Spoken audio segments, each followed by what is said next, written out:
Hello, and welcome to another episode of the Make It Podcast.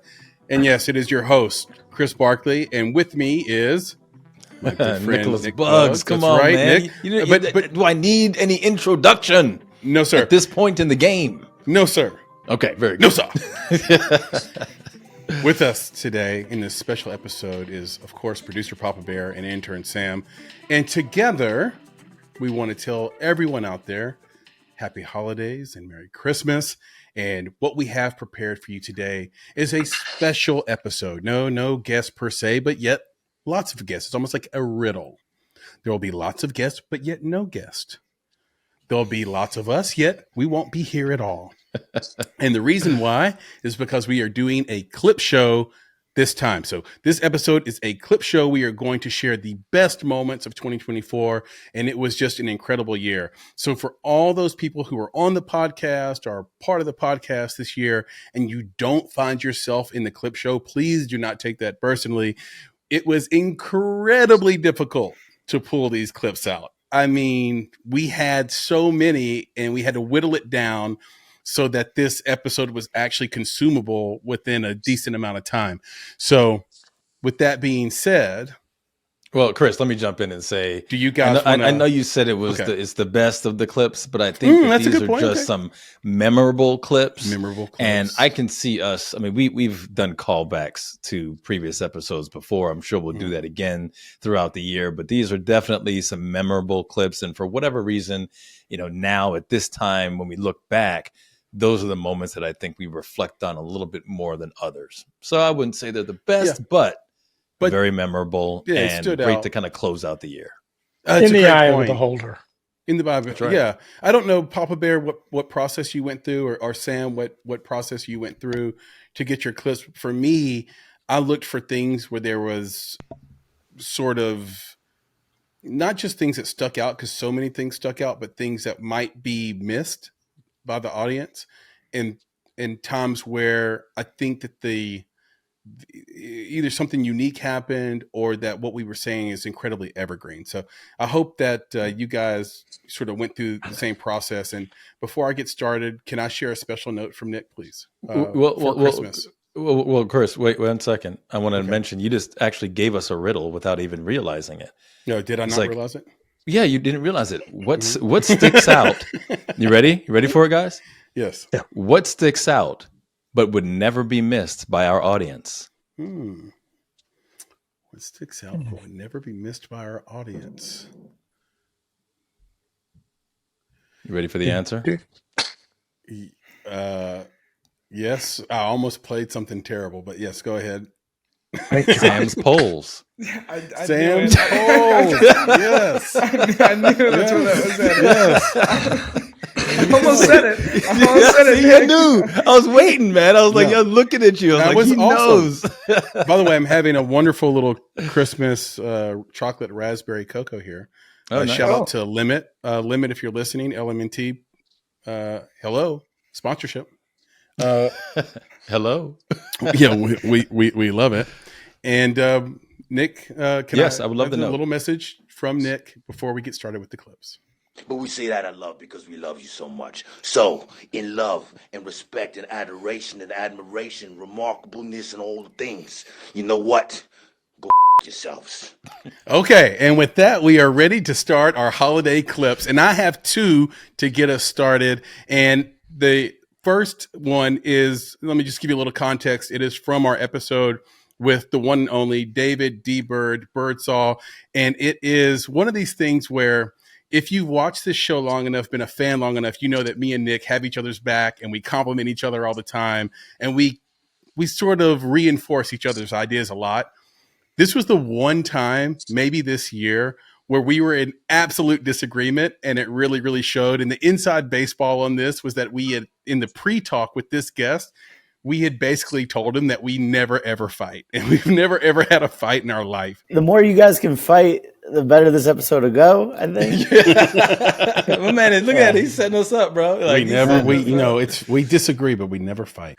And then there it was right there in perfect timing. So the first clip you're going to see is us discussing the Kendrick Lamar and Drake beef and being on opposite sides of, let's say, the beef paradigm. Okay. And then the second clip you're going to see that'll play right after it is from our incredible episode with Sav Rogers. Now, he's the director of the documentary Chasing Amy. It's actually blowing up right now. He's doing so well. And with him was our old friend, Alex Schmitter, who has produced a series of incredible films for Netflix, is also in leadership at GLAAD, GLAAD, GLAAD. And we were having an incredible discussion. I really recommend this entire thing. If you go find both of those episodes on YouTube. PB, when did this episode publish? The Sav Rogers and Alex Schmitter episode? That was July the 11th. Okay, so go back to there, check it out, July 11th on YouTube. Search for their names, Sav Rogers, Alex Schmitter. Anyway, this was actually one of Nick's culture checks. So we love that segment. We love the way how comedic it is, how we get into it. But I thought Nick was really on one here. He was on his soapbox in the best possible way. So enjoy these two clips. And when we come back, we're going to hear from Intern Sam. And I'll say this about the beef too. And I haven't shared this opinion yet because I haven't really had the opportunity, the context to do it. And I do want to hear what your sort of opinion on the state of hip hop is.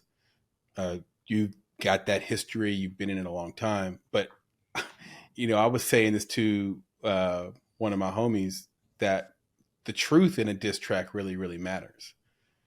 I've been a hip hop fan since hip hop really started, and I sort of am a diss track purist where it's like, no. He might have had the slicker rhyme, but this person is telling the truth.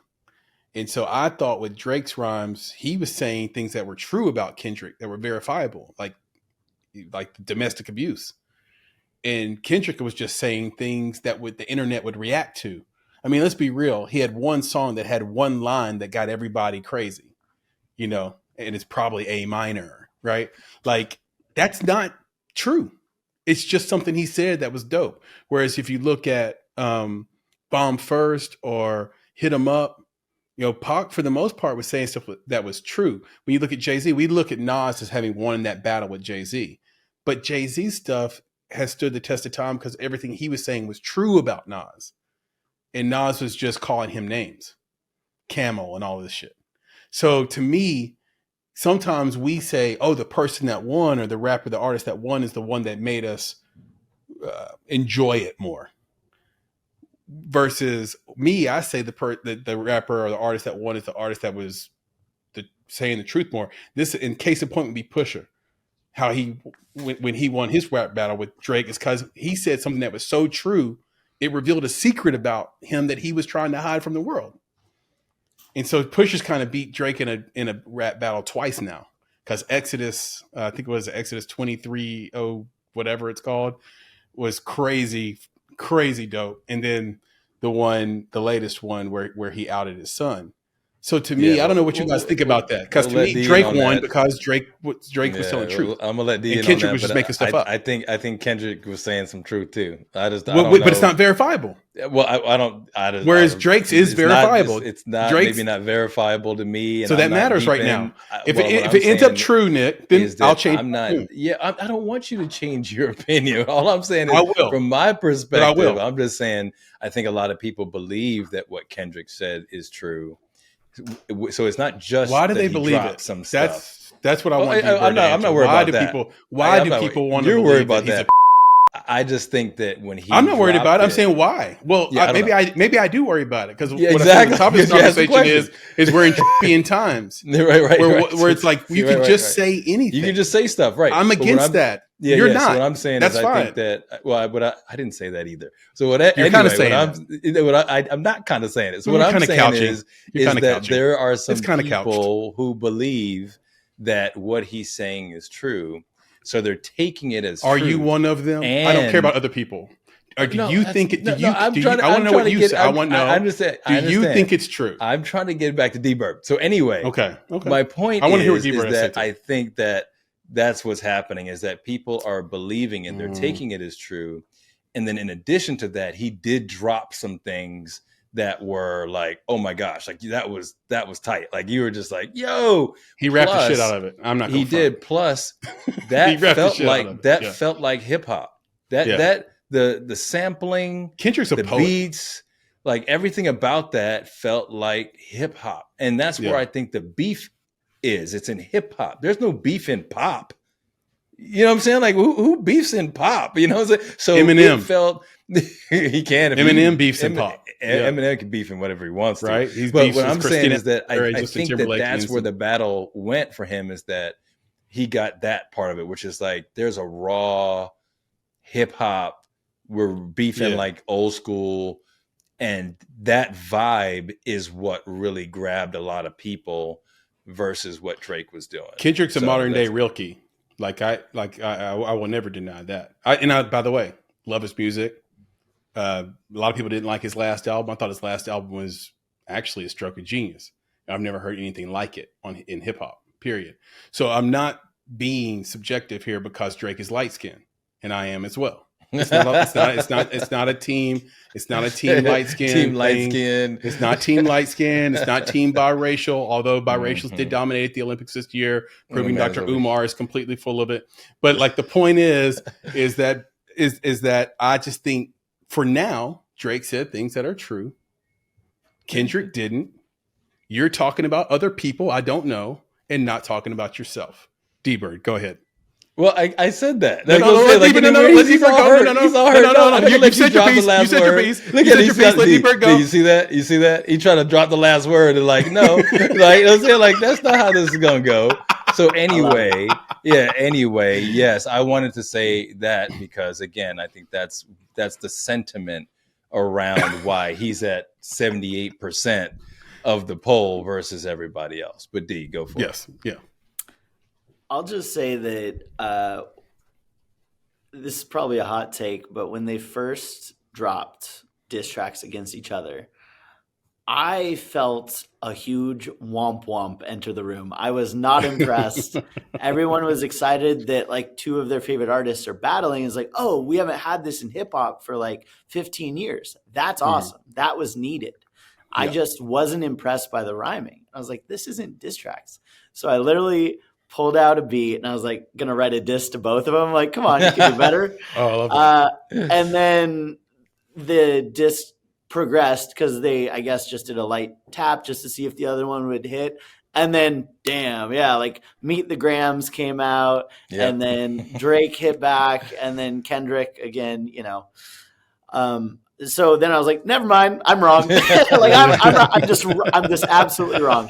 But I will say that like I actually had, and maybe this is an unpopular opinion, I actually had Drake up before Kendrick's Not Like Us. I had Drake up, and especially once he said like, oh yeah, we like planted little seeds for you to like write a whole verse. He dedicated like a minute and a half to this daughter that was basically just like Drake trolling him.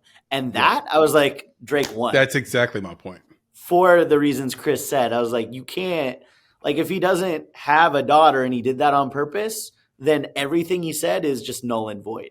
You know what I mean? Like that's kind of a negative one for Kendrick for not doing his homework and for falling for it. And then Not Like Us came out. I was like, yeah, you got him. Some flashy stuff. But I'm kind of with you, Chris. I'm like, who knows what's true and what's not? I don't know these people. It did feel a little bit more like, oh, here's these rumors. Let's lean into them and like do it in a clever way. Yeah, the track that actually was before Not Like Us from Kendrick was the one I liked the most, where he was talking to his son. Yeah, that was. I thought that was cold blooded. It was dope, like, man. It may be one of the best diss tracks of all time because his kid is going to grow up and hear that song. He's not going to be able to avoid it, which is so crazy. And I think with Not Like Us, even though it is a dope track, to your point, D, like it's one of those things where Kendrick was smart enough to play into the zeitgeist. Culture check. Jesus Christ. It scares me every time you do that. God dang it. I gotta catch you off guard. And it still scared me. And I gotta catch you off guard with that, bro. Yeah, I know you knew, but you didn't know you knew. So here's the deal. All right. And this is kind of weird how it worked out, because the title Chasing Amy, and then you got Chasing Amy. And I'm just telling you legitimately, like, this was on my mind. And this isn't something I thought of just because of Chasing Amy. But it's about representation. And this is my question, okay? And I'm going to get into it a little bit. My question in this culture check is, why are we chasing Hollywood? Okay, here's the thing. Why do I need trans representation in Hollywood? Why do I need black representation in Hollywood? Why do I need more women representation in Hollywood? Why is it got to be Hollywood? Because what I kind of feel, believe, and maybe even know is true is that filmmaking is one of the most diverse arts that exists on this planet. It is not lacking inclusion. It is not lacking diversity. But Hollywood is. Why are we chasing Hollywood? Why do we care? Why do we want trans representation on the Oscar stage, right? In the Academy Awards? Why do we want that so bad? Why are we chasing that? Why aren't we creating new avenues for these voices to speak? There is a friend of the podcast, right? That's Kristen Baker, right? She's got Tello Films, right? I found out just recently that there's Reverie, right? Why aren't we, the communities that have been so underrepresented, promoting those platforms, putting our content on those platforms, bringing people to those platforms, not to say, hey, go here, but let you know we are represented there. We're comfortable there. We're happy there. We're seen there. I was thinking about it for black folks, right? And I was like, could you imagine if the slaves were like, hey, I want Massa's house? That's not what they say. Slaves say, I want my own house. I want 40 acres and a mule. I want my own property. Right? So why are the underrepresented seeking Massa's house? Why do we want Hollywood? Why do we want all those things? Why don't we build something, right, that is ours, that is fully representative of the mixture, of the diversity, the inclusion of all of these stories? And I think that's basically my culture check. I'm like, I don't get it. Like, why do we want from them that which they don't want to give us? Just go somewhere else. Build something else. Build something so monolithic, right, that then they look up to us, right? So that's my question for you guys.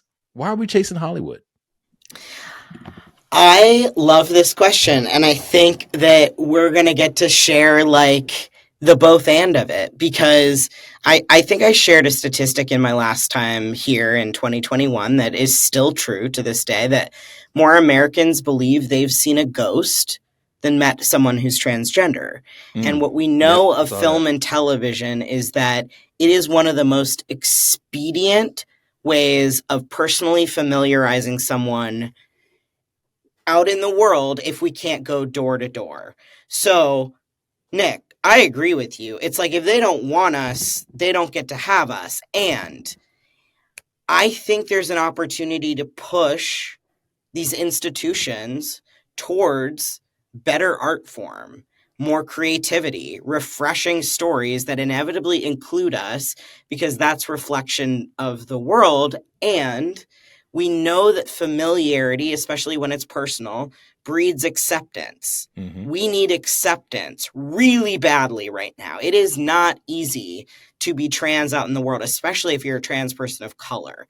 So I think it's a both and, because there is no lack of creativity with storytellers, with the community, and the kind of, like, art that we're creating. And we're not reaching those people who could be potential allies and accomplices if we're not naturally included in stories that are representing the world. I mean, if we look also at data, it's like 1 in 5 Gen Z calls themselves LGBTQ. Well, then if there are at least 5 characters in any TV show or movie, one of them should be LGBTQ. And it's the same of people of color. Like, this is the most racially and ethnically diverse cohort of young people coming up. So I think it's a push. We have to push Hollywood to reflect the reality with which we live, and we should be supporting those places that already support and want us to be there. And I think there are different like objectives and purposes to be in both places. It's not as if one should exist without the other. In fact, they cannot exist without each other, in my opinion. Okay. Sav, what you got? Yeah, I agree with pretty much everything Alex just said in terms of like the importance of being included and demanding, that the world around us be reflected and not just in the worst ways possible, right? So not just seeing trans trauma porn on TV. Yeah. I can think of a few storylines of including trans characters where I'm just like, was that the choice to make? Okay, great. Moving on. I will say from a filmmaking perspective, this is a business, and businesses need money to be able to operate. And I can go out and raise up to a certain budget level for an independent film, but I cannot fundraise at the studio level. I cannot get a $50 million budget for my dream project independently. Most filmmakers can't. There's also the consideration, because you need to be able to pay people. God, I would love to not pay people on a favored nations basis and making sure that everybody gets their full day rate for a film. That's the day that I think I will feel successful as a filmmaker, is the day where every single person on set gets their full day rate without negotiation. See Jerry Seinfeld's new movie Unfrosted for an example of that, where everybody got paid an enormous amount of money for just something he was bored at the house thinking about. Anyway, go ahead. No comment on that movie. Right. We'll move on. It's a movie about Pop-Tart? I'm not unsold on the premise. Here's the thing for like Alex said, like I dream big, right?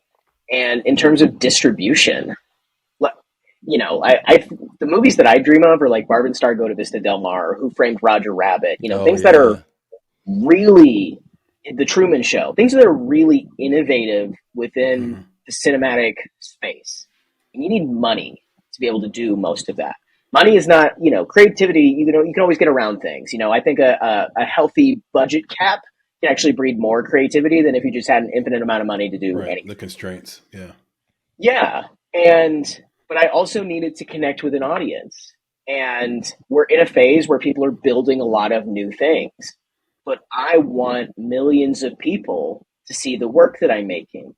And right now, there are a handful of traditional distributors who are able to provide that. All distribution has to be active distribution. You can't just give your film over to someone and be like, okay, this is over, bye. Yep. Make sure this is marketed, by the way. Amen. You have to be an active participant in the distribution process. And studios get to do that on a very high level, where they send their stars out on press tours. Look at the Barbie press tour. That is active distribution. Yep. They spent a ton of money in marketing, but they made all of that back because they made a feel-good movie. Yeah, and they sent all of the A-list talent around the world to get people excited. They did the Barbie outfits. They did all that stuff. 50 to 100, maybe. Yeah, and I don't have that kind of money. I don't, I'm making social media posts being hey, but Sav, I got to jump in real quick though. This is what I'm saying. So of course it's a yes and, as Alex said, right? And I agree with you. But what I'm saying is beyond filmmaking. What I'm saying is that Hollywood doesn't own all the money.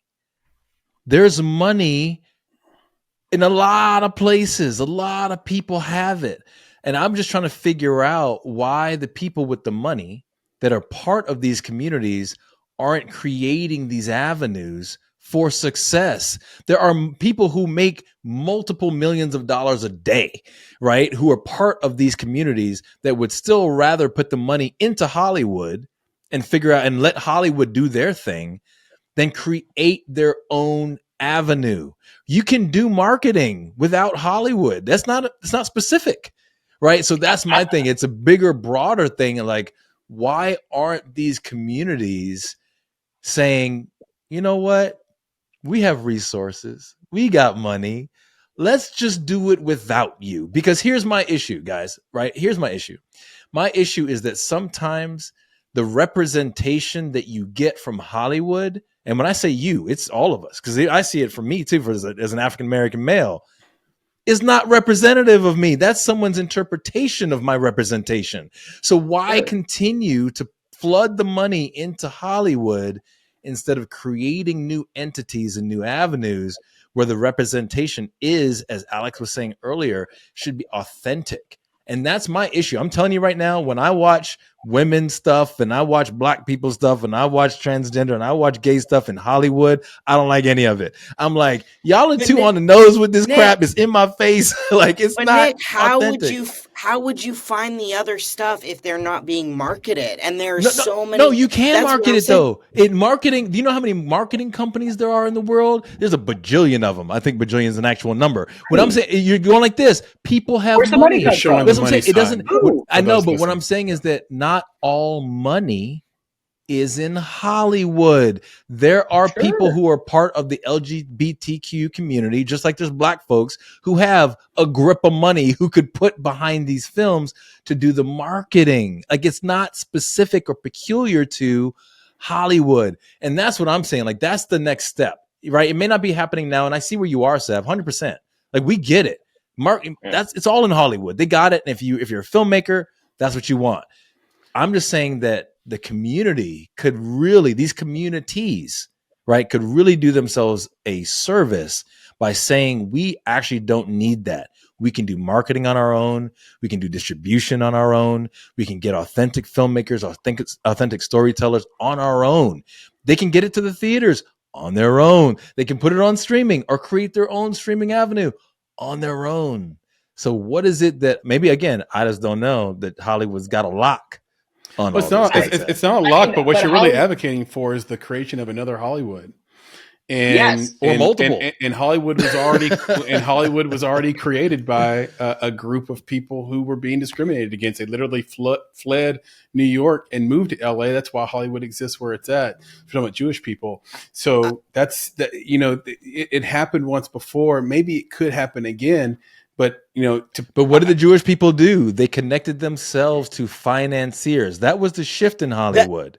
But that's also a unique historical thing of Jewish people were kicked out of every other industry except for financing and art. Yep. So that was a form of survival. So yes. Nick, I'm not disagreeing. Yep. However, we live in an attention economy. So and if success is measured by a certain distance that you go in the traditional forms in Hollywood, it's hard to get people to invest if we haven't redefined what success looks like. Ooh. So I think getting even underneath the Hollywood of it all and then creating our own Hollywood, because I'm a firm believer in that there are institutions that exist and we can create our own, but we also need to be changing those institutions from the inside. Yep. That's why I work at GLAAD fundamentally, and creating our own stuff to compete, to be an alternative that is something that people want to go toward. And I think it's hard because there are so many different now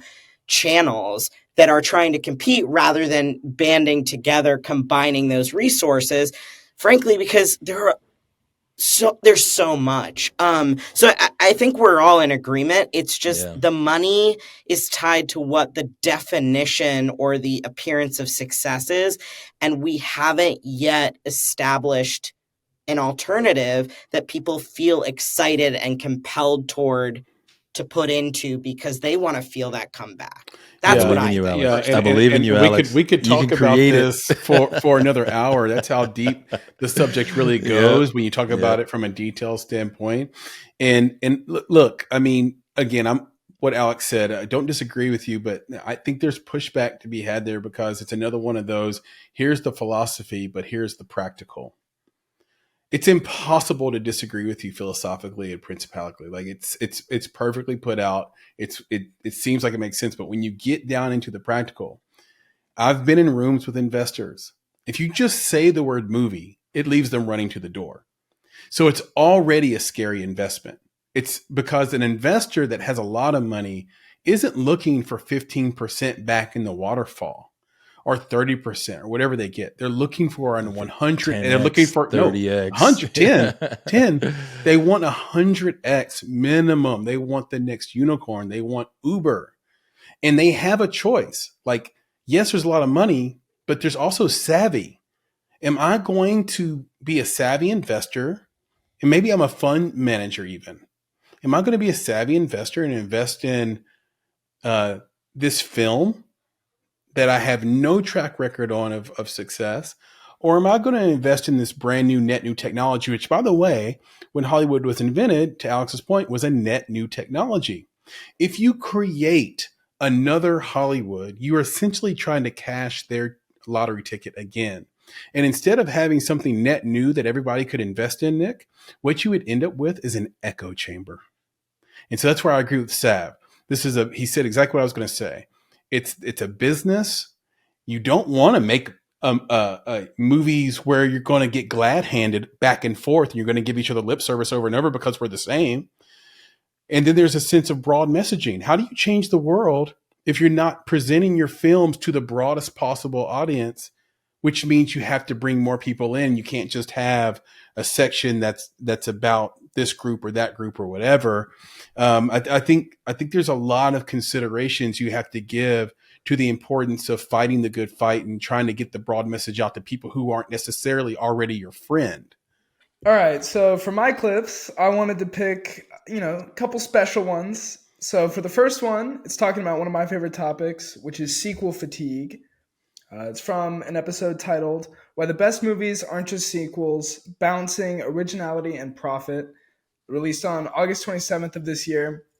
I love this topic, and I love what we talked about here just because it's very timely for Hollywood. We look at films at the time that hadn't released, such as, I think, Beetlejuice had just come out, but Gladiator 2 obviously just released, and there's a myriad of sequels on the horizon, one of which being the sequel to Wicked, which is performing extremely well right now. Extremely well. So I think that this clip really sums up a lot of the discourse going on in Hollywood around originality and around where they're going. For the next clip, it kind of deals in a similar space. It's why are people returning to theaters? Why are they deciding now to go back to theaters? So this clip is from an episode called 100K Subscribers, James Earl Jones, Animation and Family Movies, released on September 20th. And it really just details kind of what films brought people back. How did they bounce back from 2020? Are we back? Where are we as a society when it comes to movie going? Personally, I think we've made some good strides. I think we're coming back, but it really sums that up and explains kind of the steps to bring us to where we are now. So without further ado, enjoy the clips. I need some Sam. I need some Sam in this, man. Come on. I'm here. Are we tired of sequels? If we are, why do we keep going to see them? Come on now. I want to throw it right to Sam on this. We're man. losers. I'm just kidding. I think it's right to Sam. I think it's tough because I think there's the element of nostalgia, right? That I think people are so kind of drawn in by that they're willing to overlook some level of quality to kind of compensate for that. And so I think a lot of people love the idea of these sequels and love the idea of like a Beetlejuice 2, right? And then they're willing to kind of go see it. And even if it's not great, they're going to, either have seen it or be willing to overlook it, right? So you look at like a Deadpool and Wolverine. I thought that movie was pretty good. Especially as like a kind of a fan service, like culmination for what Fox did with those characters. But as a film, it doesn't really work, especially not to the level that the first two Deadpool films work. And so I think a lot of people got brought in by that idea of, here's Blade, here's, Channing Tatum as Gambit. Elektra, right? Wolverine obviously back. So I think that it's a fad. I think it's going to come and go. I think, I obviously it's working right now with Deadpool and Wolverine, with Inside Out 2. I expect it to keep working with things like Moana 2. But I mean, by the time we get to Toy Story 5, I think time's gonna have run out by then. Yeah, well, 4 didn't work. 4 wasn't great, right? So like 5, I don't know. Maybe there's a new opportunity for that. You talking about Toy Story 4? Yeah, I wasn't the Toy Story 3 made me cry, man. If you didn't cry, you're a beast. You're a monster. You're an unfeeling beast. You're a monster if you didn't cry at Toy Story 3. Right, before with Forky, bro, that was not with Forky. So, but yeah, so the nostalgia is one thing, and I think there's this interesting thing happening with bridging the gap between the generations. I think that's what this is really all about. It's like we need people to watch. Now, whether that's like to your point, it may not be quality, but I'm going to get your whole family, right? Yeah. I'm not making the quality movie that's a drama, that's a thriller that I'm only going to get the adults to go to. And then I got to make separate movies for the kids. No, everything we do now, right? Or like 90% of it is going to be, I can get 10 to 100 ages, right? 10 to 100 will come and will watch that movie. And I think that's the goal. Get everybody to watch it. And that's how you do it. Because to your point, even if it's not quality, man, I might be going for that nostalgia, right?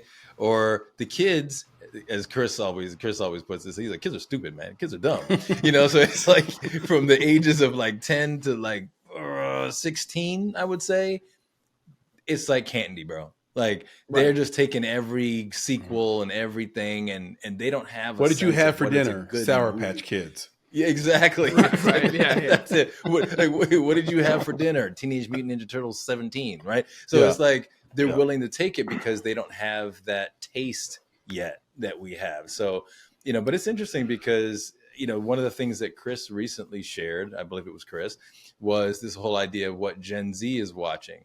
And I swear we hear a lot of this stuff from Gen Z talking about, I don't want the sequels and I don't want the superhero movies.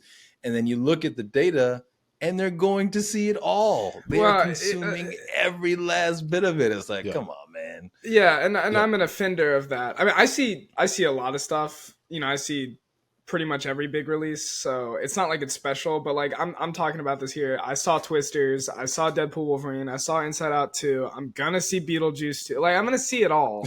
You know what I mean? I'm part of the problem, right? I'm contributing. But like, and I think that that's a common thing. Because the other aspect of it is it's almost developing into trends. And so people, Deadpool 2 is the thing, or Deadpool and Wolverine, Deadpool 3 is the thing to see. You know what I mean? It's the event. Inside Out 2 was an event. And so I think that that's a different layer to it that is kind of even more bringing people in, kind of the TikTokification. Are you even in the zeitgeist if you didn't watch these movies? I mean, I literally felt that pressure, Sam, by having not seen Deadpool and Wolverine yet. Mm-hmm. Right? I went and saw some other films instead. I saw Trap. I saw some other things. I'm going to go watch Blink. What's it called? Blink Twice or something. This comes out this Friday. I'm going to go watch that. I saw The Long Legs. So I'm going to see Deadpool. I am going to watch it. But there was this sense of, are you even in the zeitgeist? You haven't watched this film yet. You can't give your opinion on this film. Now, I was joking a minute ago when I said, because we're losers. The real reason is like the meat and three theory. You guys know about this meat and three theory? And it basically says that like you go into a restaurant, and one of the reasons like a meat and three works, outside of the fact that hopefully it's really delicious food, is that it reminds you of mom's home cooking or whatever. Right? Now that might be antiquated, but it translates into whatever you want it to translate. If you go to a fast food place and you want to try something different, you ultimately don't end up doing it and just order the Big Mac that you always knew. And I think that we do that with movies. We see the title, we see Shrek 5, and we say, I know Shrek. I like Shrek. That last Shrek made me cry. I'm going to watch this Shrek. And we call that nostalgia, but it's not really nostalgia all the time, is it? Because some of these sequels aren't old enough to give you nostalgia. Like, it's more like, I know that, I'm familiar with that meal, and I would rather get something I know I like than risk my dollars on something I might not like. It's consistent. This could be economic squeezing as well. Well, like you have less dollars. Yeah. It's very expensive to go there. Can you afford to go to something you're not interested in, or not sure if you're interested in? I don't know if you can afford it. Oh, bro, no. That's what I won't. And that's the thing. I think if you're in like the industry, right, you're probably more discerning. And you might go to see the Deadpool and Wolverine, but you probably watch the trailers. You probably did all the things to prepare yourself. But if you're a casual watcher, you're doing what you said, right? I'm just going to go with the thing that I'm familiar with because I'm guaranteed not the best movie, but a good time, right? That's even if I'm let down by the film, I was comforted by the context. Right. Yeah, you're familiar. It's easy. It's like a warm blanket. Yeah. Sometimes you pick up a warm blanket and you realize it's warm because somebody's booty was on it. Right.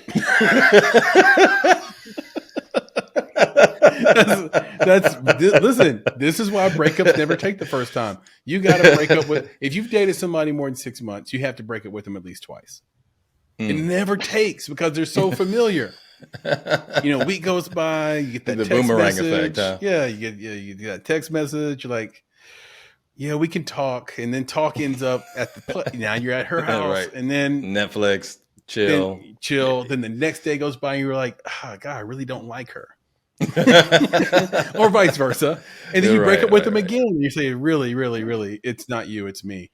In that, I think we do that with movies. I think also the movie business, Nick, and I don't know how much we want to touch on this because I know you have a culture check that might be similar to it, but studios just can't afford to make,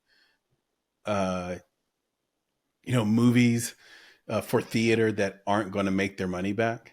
It just costs so much to market and make a movie that how many executives can absorb one or two bombs now in a changing industry? And when theaters are already down, theaters aren't going to distribute. They're not going to exhibit a movie that can't make that money and create that foot traffic, right? Because theaters are real estate businesses where you have to have, especially the chains, specifically the chains, right? Because independent theaters are a different kind of business. And we can talk about that if you want.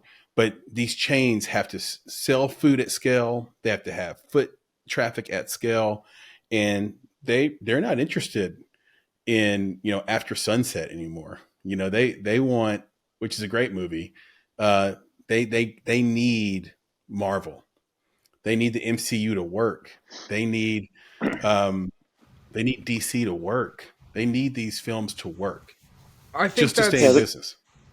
Well, I think this is just quick. It's just I think something's interesting is going to happen, or was happening, and then Deadpool Wolverine came out, where these known quantities, so to speak, weren't working. Intern Sam, welcome to the podcast. What's up, guys? How's it going? What's up, now, Sam? Maybe you should tell people why you're qualified to give the opinion you're about to get. Can you just tell people how many movies you watch at the theater in a given, let's say, quarter? So 3 months. Sorry. So 3 months. So I'm able to hit like one a week really consistently. Last year I did 56, I think. So a little over one a week. So I feel like I'm pretty qualified. I'm also the only person here, to my knowledge, that's seen Beetlejuice. This is, for sure. So, I can weigh in. You win there. Yeah, it's not much of a victory, but I'll take it when I can. Yeah. Well, let's dive into that, man. All right. So, what do you think?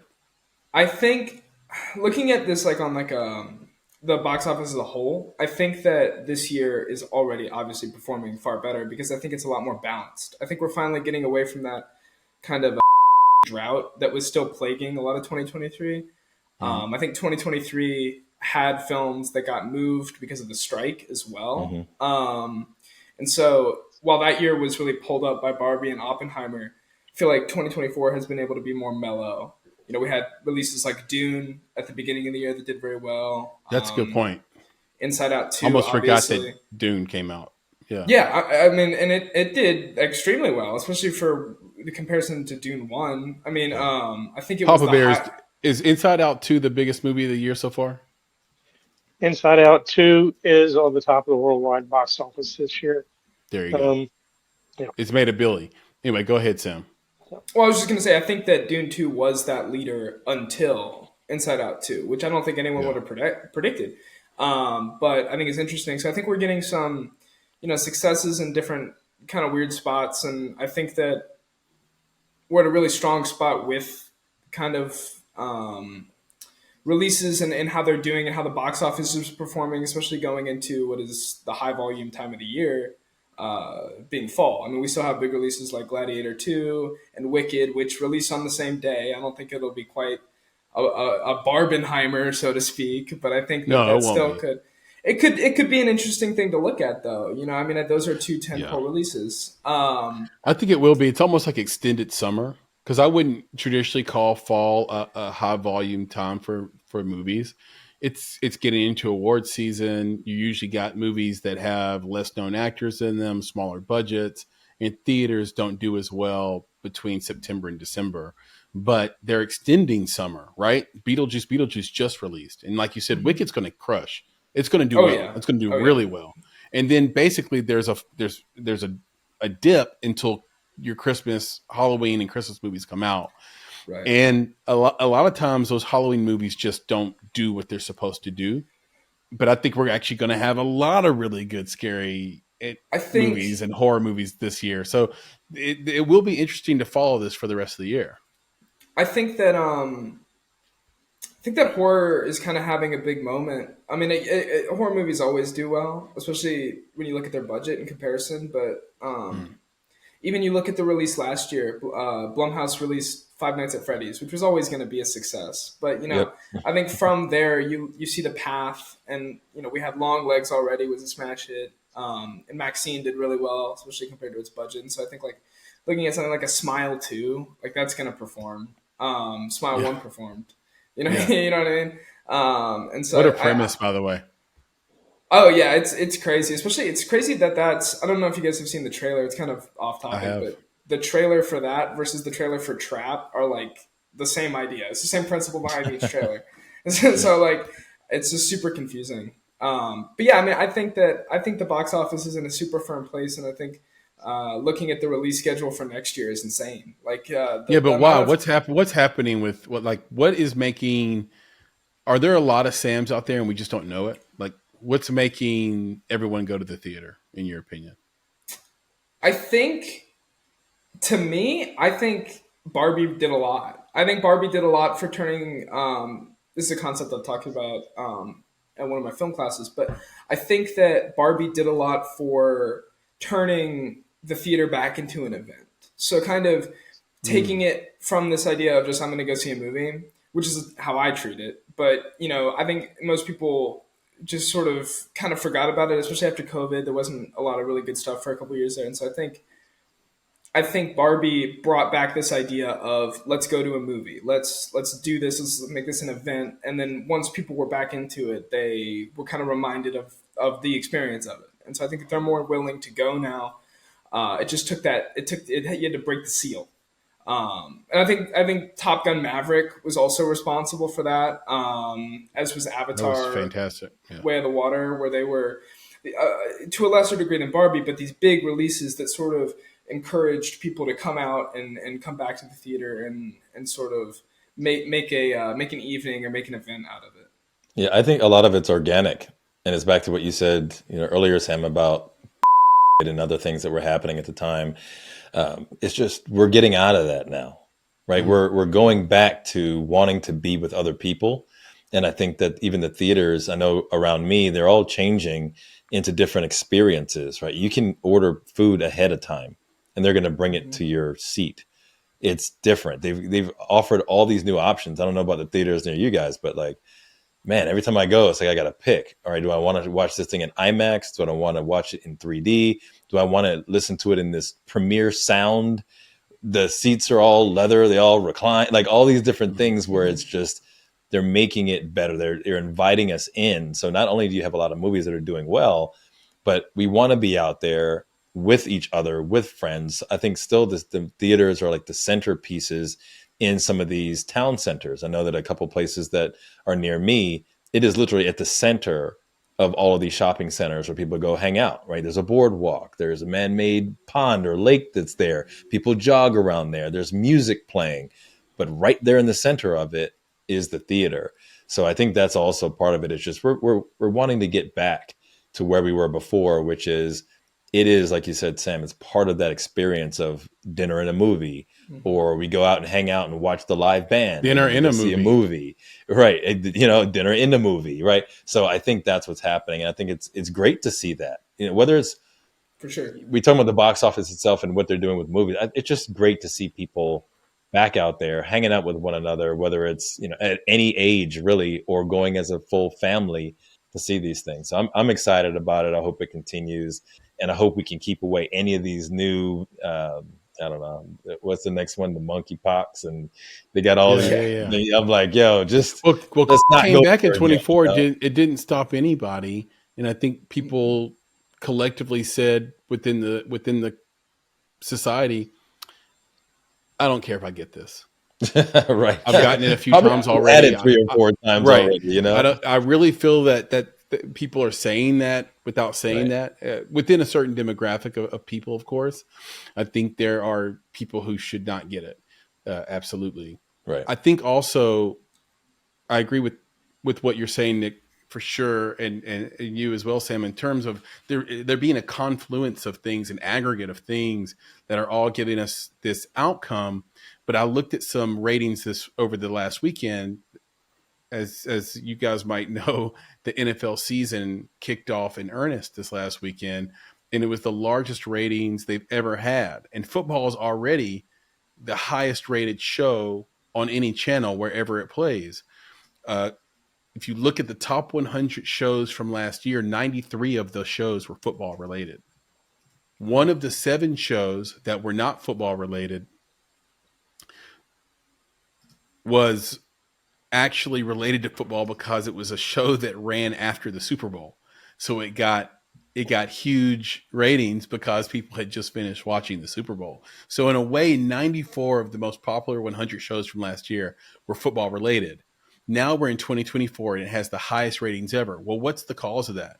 It's a friendly distraction. As human beings, we hunger for human interaction and engagement and friendship. We really can't live without one another. That's always been true. Football is something that brings people, especially domestically, together. Internationally, it's soccer, but it brings people together, and maybe basketball, but it brings people together, and movies do that as well. They bring people together. We are hungry for something that isn't related to what's happening this year, which we all know. And Kate, you can bleep this. So bleep. Yeah, bleep, because YouTube is wild about that. I can't even say those words. But we want to not have to focus on that. That is hurting our brains a little bit. It is causing anxiety. It is causing stress. We have no good options, it feels like. And because of that, where can we go to get away? Football and the theater. So not the movies at home, because what happens when you watch a movie at home? Your phone's still in your hand. Your kids are running around you. Your lover or your partner is with you. Maybe they want to talk to you about what's going on. You literally watch a movie now. If you have like a Roku or Apple TV, and a little thing will come down and tell you something else is going on. Like in the middle of the thing you have going on, it will tell you something else is going on. And maybe you should click on that. I'm like, bitch, I'm watching a movie right now. I am doing a thing already. Don't do that to me. I'm already doing a thing. Right. Like, why are you telling me to leave the thing? And so in a theater, you don't get any of that. So it's the confluence and the aggregation of things that both of you guys said, on top of the very human need to engage with one another and then be a part of something that's actually real. Well, those were amazing clips from both Chrissy B. I don't know if people know you like that. Like I know you like that. Yeah. High school. There you go. Takes you back. And of course, Intern Sam. So up to mine. And it's weird coming out of this segment and not being like, well, thank you, Sam, for your polls. You know, it's like, no, this is Sam's clips. You know, it's a whole different segment. Receiving his polls. You're right. It's a whole different polls. You're right. It's a whole different segment. All right. So for mine, I just say that I've mentioned this before on the podcast and on the show that I'm a bit of an empath. So I think that I like the things that make me feel something. So both of my clips are about what it means to make it. And I think that those really resonate with me because of how real they are. And it's not really what a lot of people would think they would be. It's not really about the success that people think about in the filmmaking Hollywood sense. And I think like none of our guests have really gone there. No one said that they want to be famous. No one said that they really want to be rich. No one has said that they want to be a celebrity. Yeah. And a really odd thing, no one has even said that they want to win an award. That's what's crazy, right? But it's real. Like this is, and they don't hesitate when they say it. So for me, it's both the Coke Daniels episode that aired on November 17th, as well as the Micah Sims episode that aired April 25th. So those two episodes, you got to check these clips out where they talk about what it means to make it. Let's roll them. What does it mean to you to make it? I mean, honestly, I tell people all the time, like, I don't feel like I've made it yet. I feel like I've reached a peak, but not the plateau. You know what I mean? Like, or not the mountaintop, let's say. But to, you know, I've heard it's cliche, but there's a saying that says the person that's the richest is the person who needs the least to be happy. So I think there's some Zen philosophy and that type of thing too, of just, you know, learning to be, everybody's idea is making it. You know, some people aren't happy unless they're stunting on everybody and got Bentleys and chains and all the women. Like, everybody's success of making it is different. So I think whatever your definition is of making it, you should be comfortable with that. Like, even when we were talking about Sean Baker earlier, he's probably never going to do a Marvel movie. He's probably never going to make the Forbes list, but I'm sure he's quite happy being an acclaimed filmmaker that gets to keep telling his stories and doing things on, you know, his terms. I do think that that's part of making it, is doing things on your terms. I think no matter how much money you're making, if you're doing it on other people's terms and you're punching the clock essentially in Hollywood. And I have a lot of friends that are staff writers and, you know, just work for hire writers. And they tell me all the time, man, keep doing what you do. Like, they make way more money than me, but they never get to tell their stories. They're always polishing somebody else's script or getting brought onto this show to be on the staff or EP the show, but you're really the writer and things like that. So I think, you know, for me, making it is just being able to have a long, sustained career and a body of work. Having a body of work is important to me, too, where it's not just one good film. And I won't name any filmmakers, but there's a lot of them, unfortunately, that they got one or two good films and you're like, eh. Whereas like Scorsese, I don't think Scorsese really has a bad film. You know, he's getting older now, so some of his films are kind of, you know, The Irishman was kind of, it was teetering. It wasn't bad, but it wasn't Casino. Right. It wasn't, you know, Goodfellas or things like that. So I think whatever your idea of making it is, be comfortable with that. Don't get pressured by other people's standards of making it. You know, for you, oh, this guy, like, you know, Tyler Perry, for instance, like, I'm not going to sit up and be like, damn, Tyler Perry's a billionaire. I need to try to be a billionaire. I need to do, you know, 50 films. I need to do a sitcom a week. You know, that's Tyler Perry's idea of success. You know, so I think whatever your concept of making it is, you should definitely determine it. You need to have a goal, not monetary wise, but just who you're trying to be. And, you know, for mine is being a working filmmaker, doing films on my terms, being able to provide for my family, being able to provide avenues for other filmmakers to come and, you know, keep pushing the culture forward, man, doing films that mean something that are important to the culture, you know? I love it. Here. I love it. And it reminds me of Sam Zell, the famous entrepreneur who was also sort of famously modest. And he said, the only luxury in life is a private jet. everything else everything else isn't worth it. Everything else isn't worth it. Just you know, don't buy anything else expensive, but the only luxury is a private hilarious. Jet. You know what? It's so funny too is another thing I always tell people is like some of the happiest people I've known in my life are some of the brokest people I know, and some of the most just vile and horrible and sad people I've met is rich people. Not all rich people, but certain rich people where I'm like, why are you so miserable? Like you have everything and you're just still angry and mad and I used to tell my kids, I'm like, hey, just be happy we got money. We got problems that money can fix. Some people got problems that money can't fix, and That's right. you are Yep. who you are before you got the money and when you get the money. So when you see people displaying certain kind of traits when they get money, that was always there.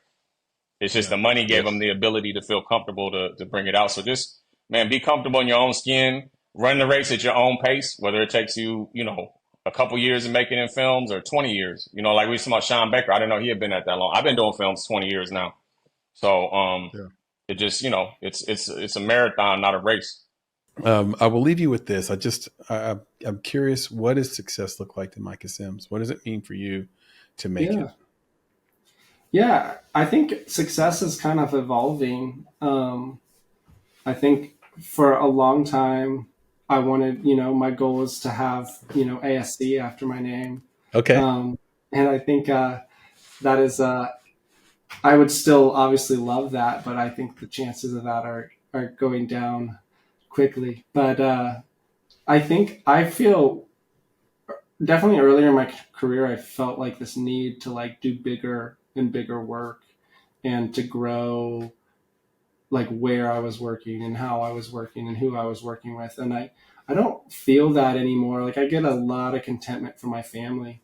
Mm-hmm. We just adopted a kiddo. So we have a fourth kiddo now. Wow. And I just I love being with them. I learned so much from them and I love being a dad. And so like, I love cinematography. I love working and I love being a dad and making that all work together. And I think for really movies are not something that can really do that right now.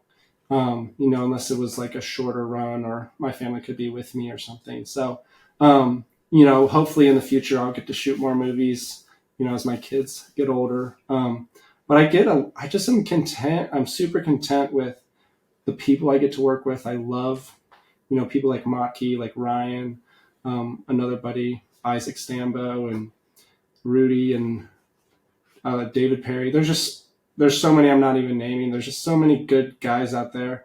And a girl named Ashley Mello that's just doing great work. And like these people I just love working with them. I love the opportunities I get. And I feel like sometimes, we get the opportunity to make some really high level stuff. And I think my idea of what success is doing the best I can at the opportunities that I have with cinematography. It's being the best dad I can and blending those two things together. And that's what success is for me. And right now I feel super thankful that it's working out really well. So yeah, very thankful. This episode is sponsored by BetterHelp. Hey guys, I don't know if you remember, but in 2022, we had the pleasure of having a few conversations with the late Dr. Mark Goulston. Now, he's just an amazing guy with awesome stories, medical doctor and psychiatrist. He was so amazing and insightful, and he offered such great advice for the creative community. Well, there's one piece of advice that still sticks with me to this day. He said, one of the reasons you're creative is you can connect dots from the air and turn them into your creations. You may not even know where they come from, but you can connect dots like the way blobs of mercury connect to each other. It's an amazing feeling, but when you're on the down curve, what a lot of creatives think is the dots aren't connecting and they may never connect again. I've been on a fool's errand thinking that this would work, that I could do this. All the naysayers who've been telling me, why don't you just get a job? Well, maybe they're right. That feeling of utter humiliation and feeling alone is devastating. That's the time when you least want to reach out to people. But that's the time when you need to reach out to people. If you need help and don't know where to turn, consider BetterHelp. As an online platform, it's designed to be convenient, flexible, and completely suited to your schedule. To get started, you'll complete a brief questionnaire to match you with a therapist. The next steps are yours to take, and if you need to change therapists, you can do so with no cost. So, if it's your time to reach out to someone for help, let the gratitude flow with BetterHelp. Visit betterhelp.com/makeit today to get 10% off your first month. That's BetterHelp, HELP.com/makeit. All one word. Ho, ho, ho, and Merry Christmas, everybody. My favorite two clips from the year are Coke Daniels, just like Nick, but a different segment. My segment is about the story. Both of my clips are about um, the independent filmmaker's story on how they got started. And Coke Daniels in this clip gives us that great sage advice that an independent filmmaker can make it if you can learn to love ramen, top ramen.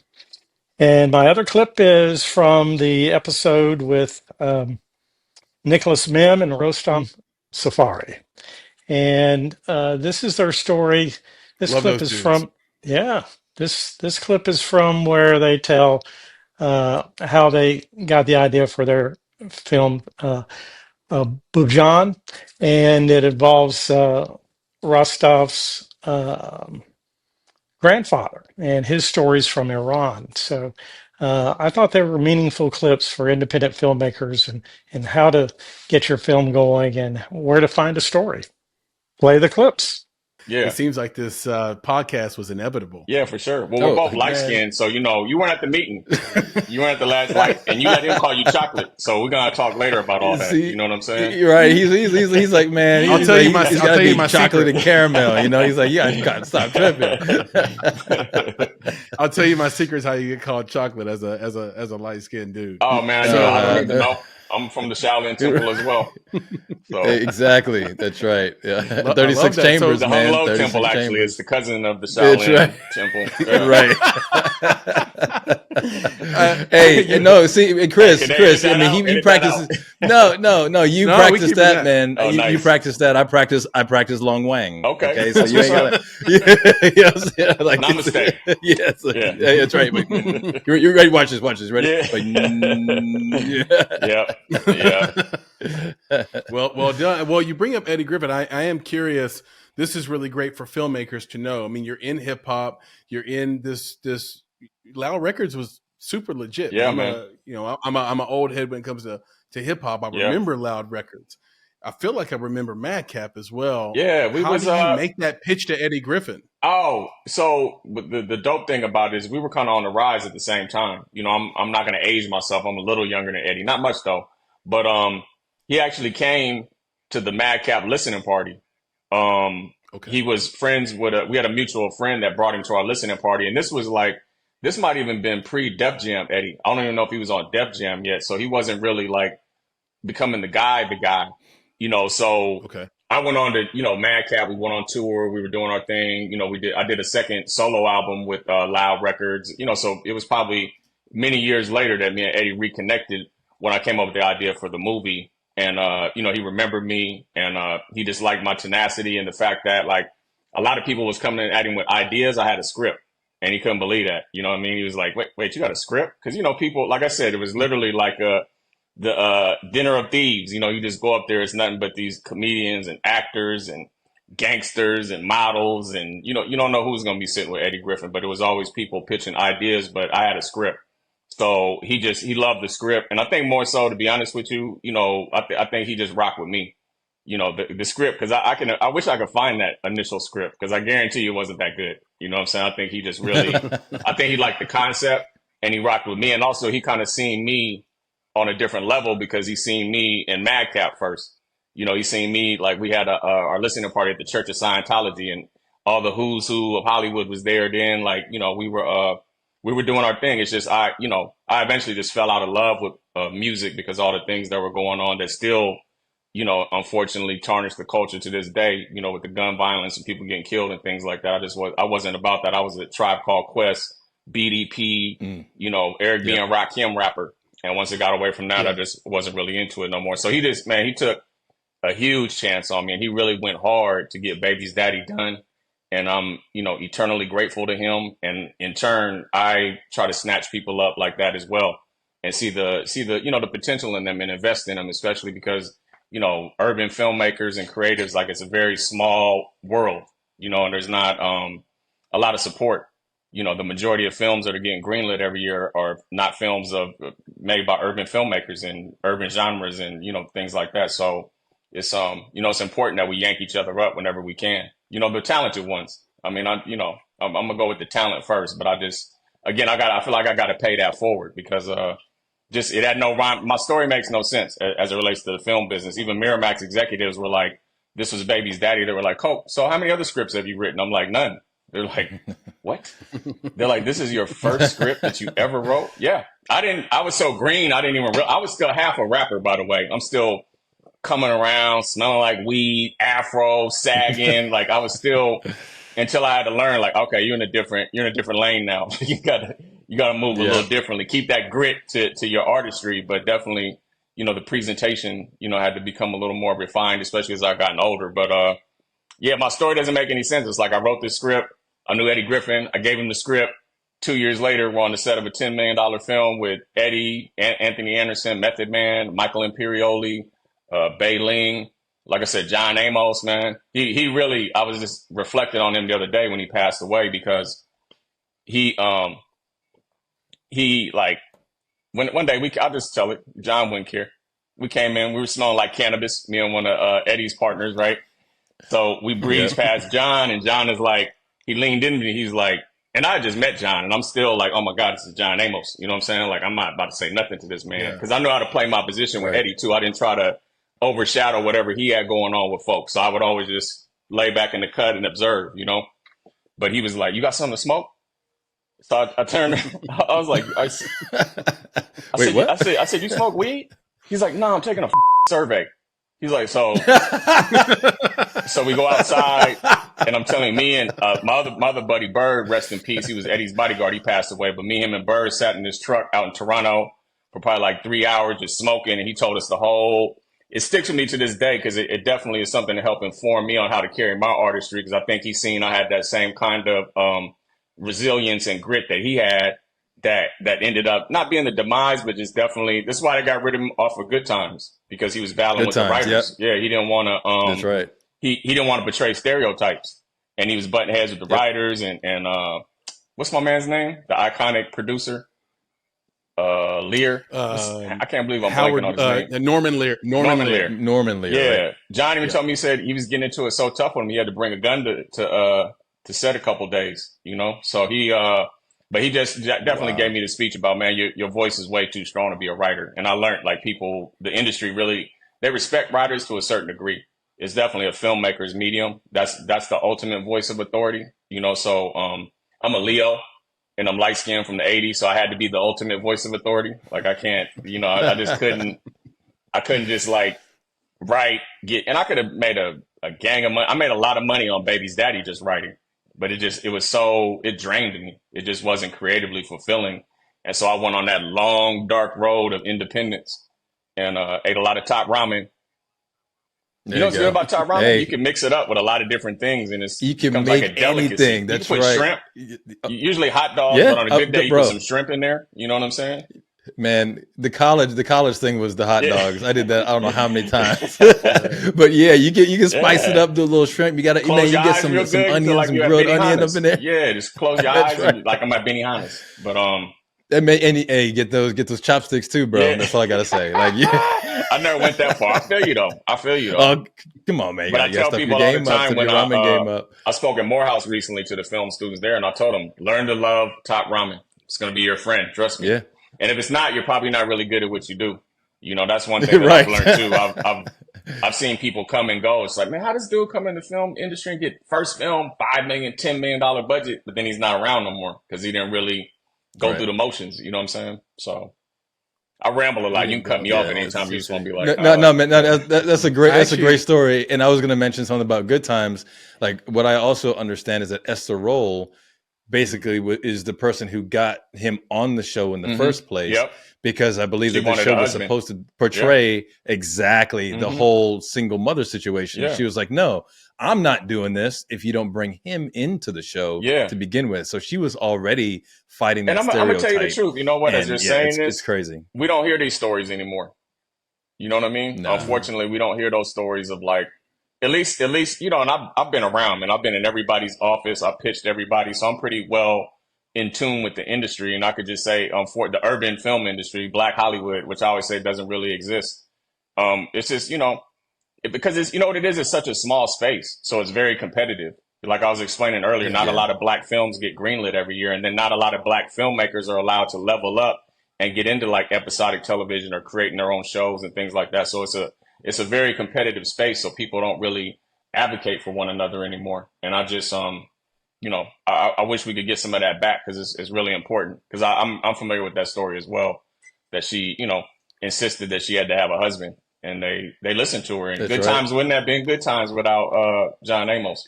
Without James. And the thing is, man, when who would have died? Who would have died when she would have bro. And when I'm telling you, like, when he died, you know that's exactly the gift that I sent to my brothers was damn. I just 100%. But the thing is that when you know the story behind her demanding that he be on the show, that damn moment, it means something powerful. totally I didn't different. Even think about that. Oh right. My god! Because she probably was really pissed off that they did that. You know what I'm saying? Because it was done behind politics. They wrote him off the show because he didn't want to play ball. Yeah, and you know what sucks about honestly, that is when watch it again, man. When it's a person of color, they're difficult. When it's not a person of color, they're creative. You know what I mean?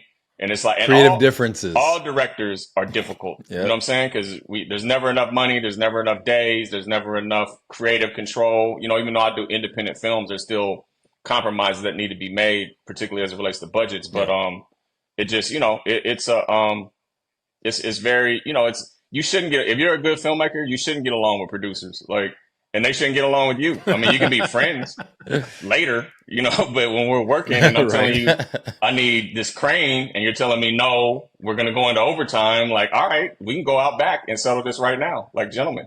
And then I usually get the crane. I'll just say that. I won't speak on anything else. I usually end up with the crane. Get this audience up to speed from the beginning.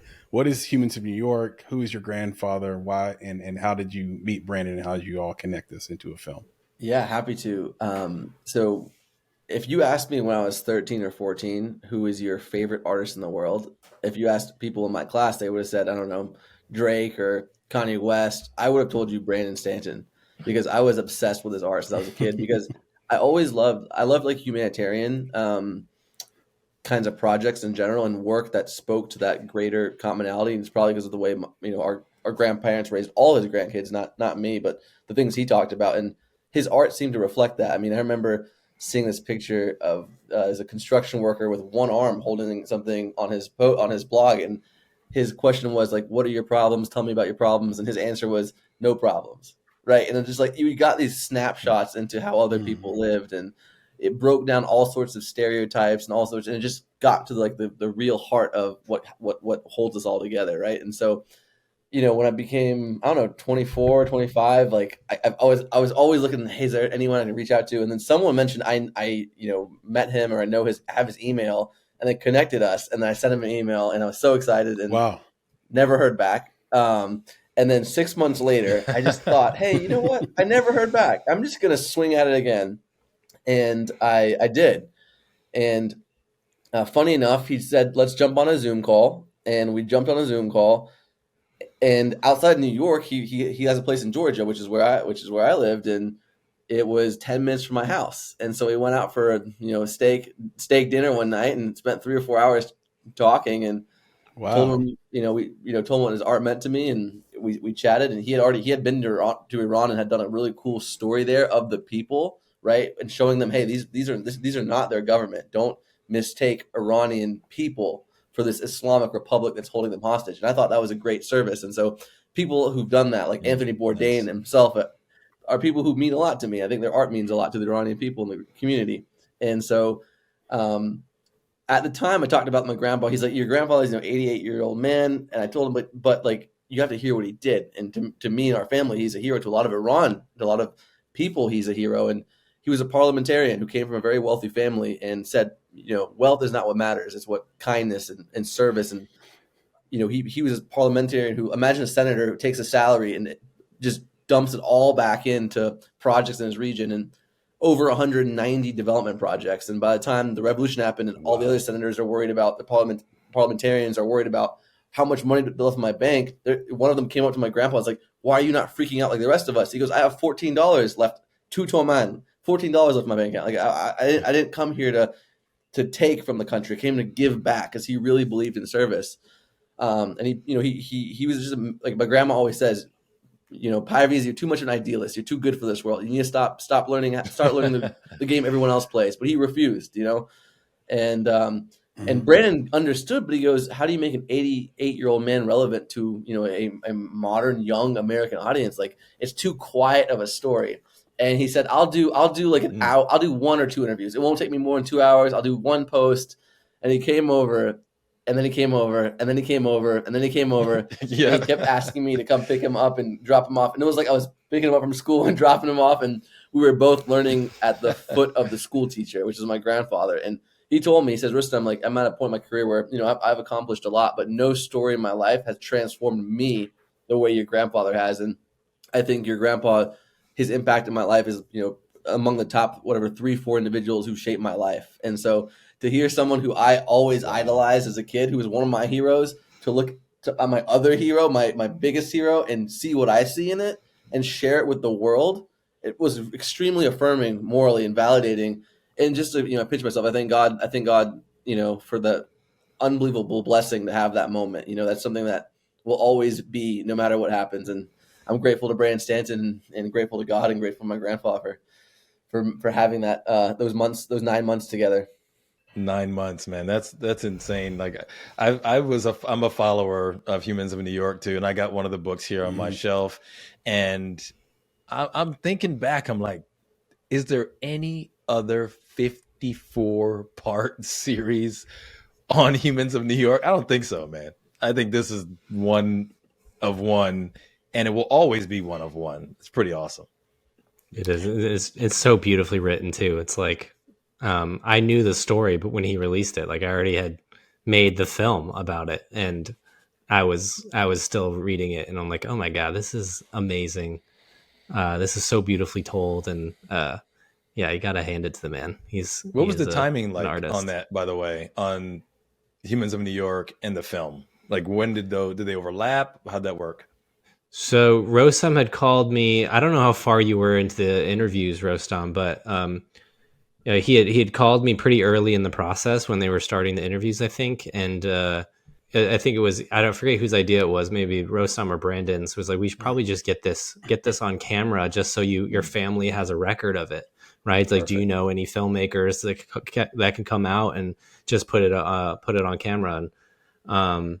And so he calls me, and I fly down to Atlanta to do it. We all I was there to do was really put together the crew, make sure the cameras were there on time, and make sure it looked good, it sounded good. And I'm sitting back there on my laptop, as a lot of producers do, that when things are rolling, and I'm got the Comtech in, and I'm listening to the story and listening to Rostam's translations of it, and I'm like, oh my gosh, like, do we not have a post-production plan? Like, do we not have an end game for this? Because this is really fascinating, and this is really heartbreaking and funny at the same time, and really just amazing. And so I think after day one, Rostam and I looked at each other, and we're like, we should edit this together. Like, let's make a film out of this. Let's organize more days, outside of these interviews. Let's do more. Let me come in, do my own interviews after we've kind of pieced together where we want the story to go, and then we can kind of supplement it with other things. And let's go shoot with him out on location and stuff like that, and just really tell this story right. And let's make a film, a short film at least. And it could have been a feature film, I think, if we really wanted it to be. And still can. So there was just such potential after just a couple hours of hearing him speak, and then obviously I was like, Rostam, let me direct this as well, because I really really want to do this. And thankfully he trusted me enough. Hey everyone, surprise, editor Kate here. If you don't know, my name is Kate Jones, and I am the editor of the Make It podcast, and I'm also in charge of post-production over at Stormlight Pictures in Nashville. So if you know Logan Christopher, who's been on the show a couple times, you've probably seen some of my work. The guys asked me to participate in the clip show, so I brought a couple of clips. My first one is from episode 394 with Aaron Irons and Josh Croft. They talk a lot about basically filmmaking is a miracle. The fact that we get it done at all and have a product at the end is crazy. So we should give each other some grace and also leave less mean letterbox reviews. Just thoughts. The other clip is kind of a contrast to that, which is episode 373 with Derek Strong-Purell and Derek Meindler. And that is Nick's first culture check ever. I did all the fun graphics and we loved that bit, so I'm going to highlight it. But they talked about the Pooniverse thing, which, you know, it's a very good culture check in the fight between making a bunch of money and also doing the creative things that we love and how to keep those two things in check. And I think both guests had some really great insight into that. And I think putting these two clips together was a really cool contrast of like, yes, we should all be nice to each other, but also do things need to be made? Like, do they always need to make a bunch of sequels of a thing? Thank you so much for having me, guys. It's been such a blast to edit the podcast this year. Happy holidays. Thanks, Make It fam. Bye. I read comments all the time. There's like Facebook groups and Discord channels for found footage, and somebody will watch Chest and they'll be like, this was like, they just talk shit about it. And I'm just like, thanks for watching, you know, like, yeah, I love it. Like, so I'm not going to go back and fix it. Like, I love going on Letterboxd. Like it's a daily. I was just going to say, you guys have a ton of reviews on Letterboxd. Oh, a lot of good ones too. Oh yeah. No, I love them all. Like, because I think it was Eazy-E when MWA started getting their records smashed, and you know, like they had the, especially with the movie Straight Outta Compton, you can see when they're driving by on their bus and they've got like a like some road equipment out there and they're smashing their CDs and they're like, oh man, you know, everybody's mad, and he was just smiling. They're like, oh, he goes, well, somebody's buying them shits.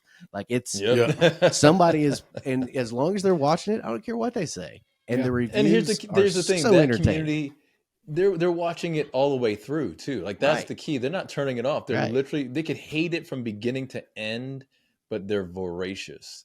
And that's what's great about what you guys are doing. Yeah, we made a little horror thriller called All Light Will End with director Chris Blake, and Josh Moody shot Ted's it. in that. Yeah, Ted's in that, and Jenna Moody, who's now blown up. She's like the queen of wardrobe in Hollywood.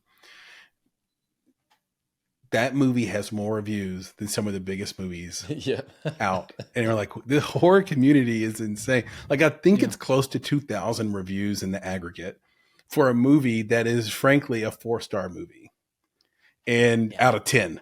So it's 4 out of 5 or no. And I could be honest about it. Doesn't mean we're not proud of it. It just is what it is. Yeah. And you learn to sort of live with that. And I'm not always on the side of Letterboxd reviews. I love Letterboxd. I know Intern Sam is huge on Letterboxd. I know most filmmakers are. And I don't know. To me, some of these reviews, especially from the quote unquote Letterboxd pros, it's the mental gymnastics they have to play to pull out some of the so-called plot points that they're reviewing on. Blow me away. Just this unbelievable game of mental twister they play to review some of there's a really terrible review of one of our movies, Another Version of You, that we did with Maki Dap. And some of the stuff this person is talking about, we never considered. It was never in the storyline. She's calling our protagonist an incel. We didn't know what that word meant when we shot the movie. Like she brought that culture to us. We're like, incel? What's an incel? We had to look it up. Now this is in 2018. It's like, we don't know these, like you are looking for something in this that we did not intend as filmmakers. And it's just remarkable to see the effort and the veracity that these reviewers put in to these negative reviews, where you can immediately tell that they've never made a movie. Yeah. And I'll quote Maki Dap by saying, his quote is, making movies is hard. So if you've ever made a movie, you would not consider giving a film 1 star. Any movie that's finished is automatically above 1 star to me. Yeah. And if you've been there, you know it. It completely changed my perspective. Exactly what you just said, Chris, about how I talk about movies.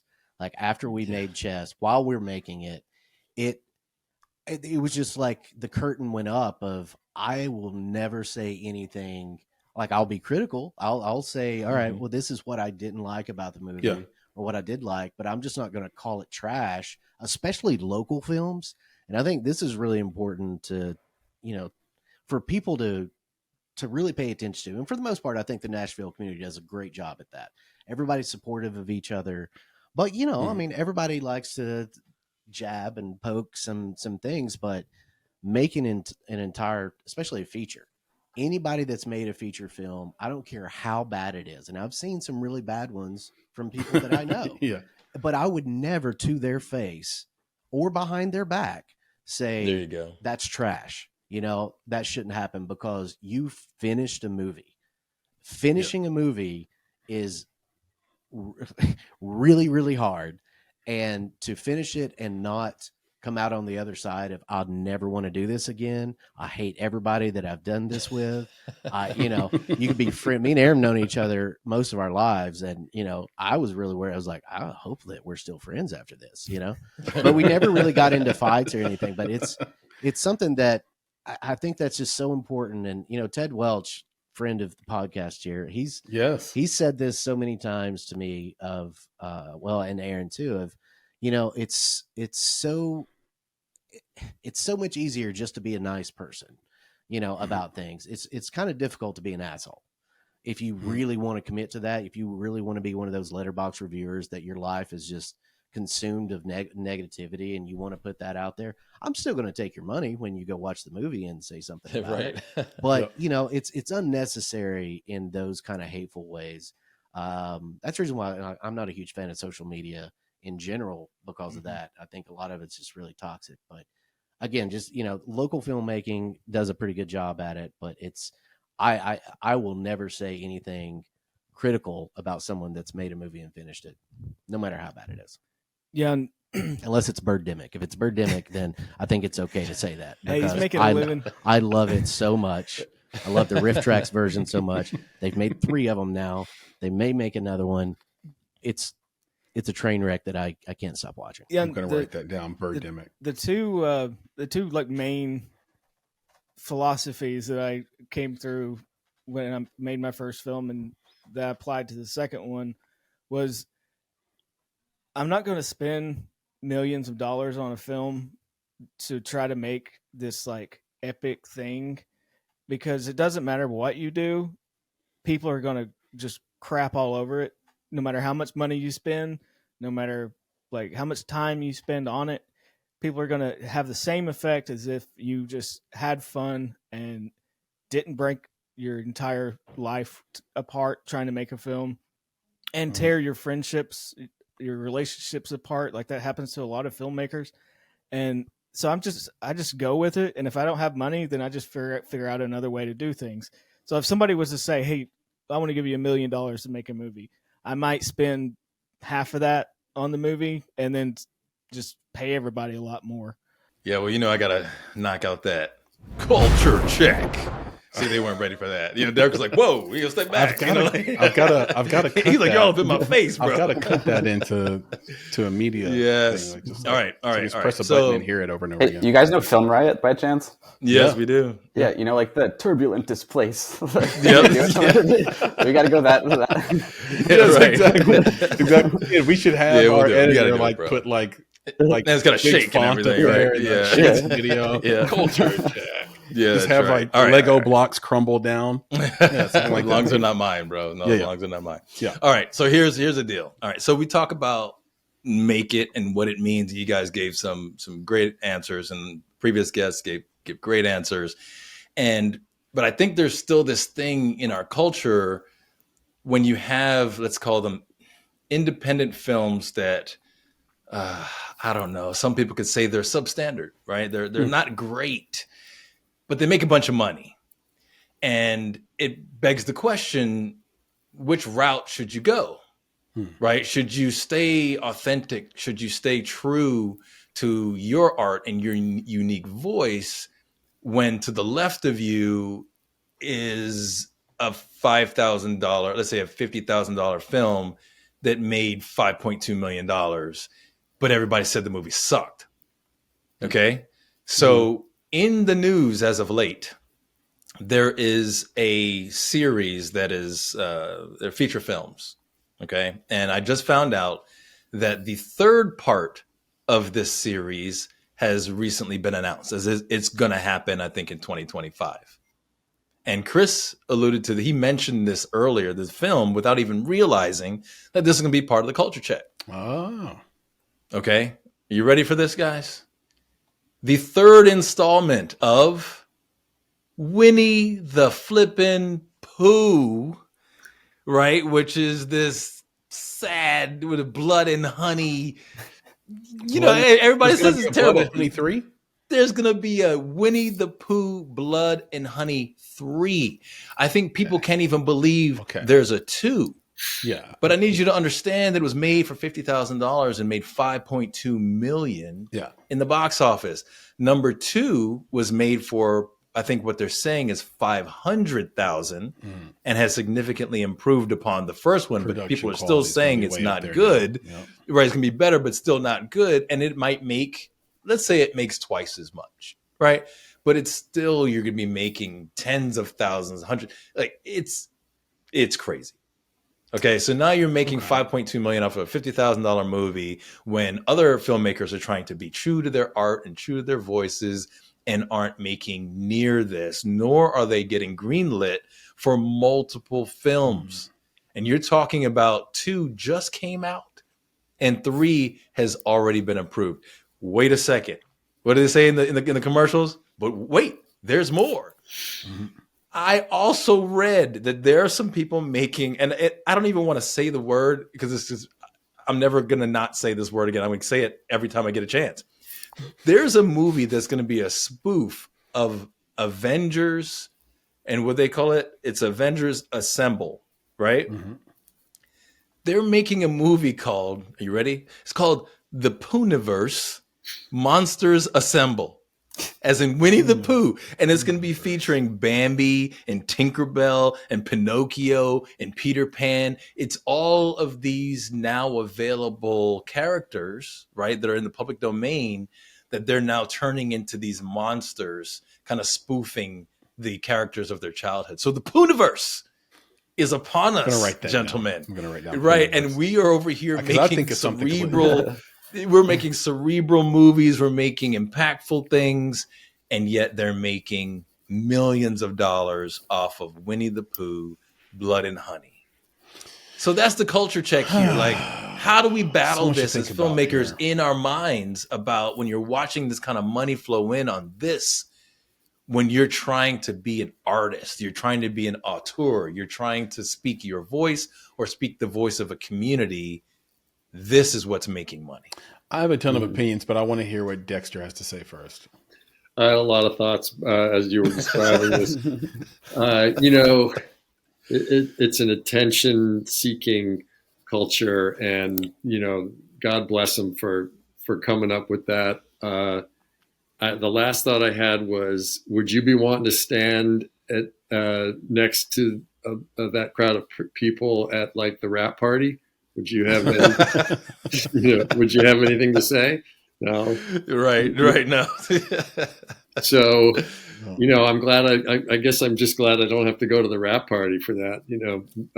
Yeah. Well, maybe the rap party is them dancing in money, right? Like that's the difference. You know, it's like, and that's what I'm saying. It's not a matter of quality potentially. Again, you don't want to crap on somebody's film. They made a film, right? They're proud of it. It's making money, right? Who are we to say good or bad or otherwise? But go ahead, Dexter. The first thought I had was, you know, that Winnie the Pooh 1 was probably like a whole lot of fun and you know, made out of like a pretty honest place, I would imagine, even though it may have really sucked. And now, now that there's just the money train kicked in behind them. So, God bless them. I don't know that. I mean, I'm making slasher Pooniverse films anytime. See, you can't not say it now. Now that the word is out, it's the sequel to South Shore. No, we're gonna take it down a different path it's there. going to involve sharks and pirates, and that's right. Sharknado actually is a really extended good Sharknado example. universe. It's a really good example. Shout out to Thunder Levin, creator of Sharknado, who basically made this thing for fun, and then he got caught up in what Dexter exactly said, which is like, somehow it made money. Somehow people, what happened, I remember it was on Twitter back when it was called Twitter. People were watching it to watch Ian Ziering, who was famous for being on Beverly Hills 90210. And I don't think he was super well liked. They were tuning in to watch him get eaten digitally by a shark. And that got so much attention. Yeah, that got so much attention that it allowed Sharknado 2 to happen. But when your moment's over, it is just over, and you're left with Sharknado. And you're not left with that sense of having said something you wanted to say. Derek, what are your thoughts on this culture check here? I think just like the way of kind of you need to look at it as an artist to make sense of it all is starting with a little introspection. You kind of have to understand what you want, like what you value yourself, in terms of like, are you in this for the money? Are you in this for stability? Are you in this to tell your story? Or to tell things that you feel need to be told? And, then that can help you make sense of like, like it's choice overload, really. Like, what do I make? Do I make this thing? Do I make this? Do I make this? And if you understand what you're in it for and what's meaningful to you in this industry, then it can help you block out some noise like that and maybe not be jealous of people over there having fun and making some money when, if it's really valuable to you that you need to be in here making your art and telling your story. And if you understand that that's what you need as an artist, then it helps let some of the other feelings go about projects like that. Awesome clips to wrap it up. I think we got 2 each. Sam, what's the math on that? I know it's complicated. No. It'll be 10 because Kate's going to throw 2 on there. 10. Yeah, there you go. There we go. We got 2 from Kate as well. So with that was awesome. This is a great way to kind of wrap up our year and to step us into the new year. But before we go, I wanted to ask you guys, I was talking about this with my family the other day about gifts that we got when we were kids. And I was just curious. I was, it's a film thing. It's a film podcast. And I was like, what's your favorite Christmas movie? But I didn't want to do that. Like that's played. So I was like thinking about that. And I was like, well, what's your guys' like favorite gift that you used to get as a kid? And I'm talking like, I don't know, 8 to 10 years old. Chris? Well, one of the mysteries of this podcast, and one of the things I've been talked to about sort of offline, probably more than anything, is how old I really am. And back when I was 8 years old, you usually just got 2 sticks and a few rocks. And those were the toys back in the day. I do look like I'm 40, but I'm actually probably closer to double that. And toys, really, we didn't have complex plastic back then. We couldn't like form men and like different soldiers and things like that. No, I kid. The best Christmas present. Oh my God. I'm going to have to say it was piano keyboard Christmas. Now, that's probably age 12, not 8 to 10.